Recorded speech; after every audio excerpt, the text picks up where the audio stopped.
And that's the entire restoration. Thank you guys for watching. If you enjoyed this video, like, comment, subscribe so you can see more builds like this.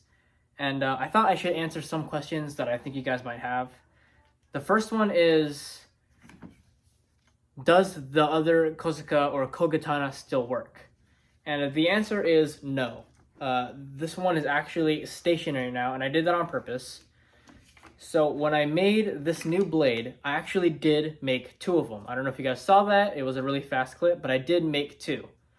The issue was, because they're thicker than the original things, when I tried fitting them in simultaneously and slide the sword in, the really thin wood on the inner core just squished the sword and it didn't come out. It wasn't smooth. It didn't operate correctly anymore. So I said, screw it. I'd rather have 1 really, really good, strong blade than 2 mediocre ones. Because if you guys saw, the original blades had a rat tail tang almost. It was really small, really thin. I could bend it with my hand when I was just fiddling with the sword. So yeah, I just made this one stationary. And I just made 1 really, really good, strong blade. Your other question may be why I didn't keep the original engravings and whatnot that made the sword unique in a way.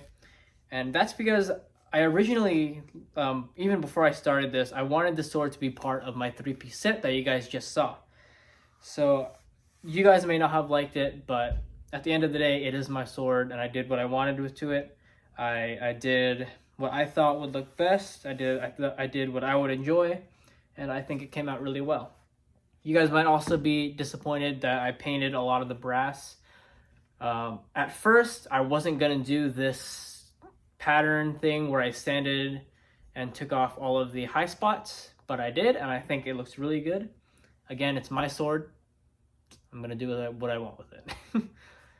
If you guys want any tutorials for how I did anything, like the charcoal, how I made the rope, how I wrapped handles, make sure to comment that, and I'll be sure to do a tutorial on that too. Some of the stuff I added that weren't originally on the sword is this Menuki here. I couldn't find another one, so there's only 1, but that's okay. I added the Seppa, like have you guys seen before, just because it was kind of loose. Yeah, it's a really nice sword. I think it turned out awesome. And I'll see you guys in the next one. Peace.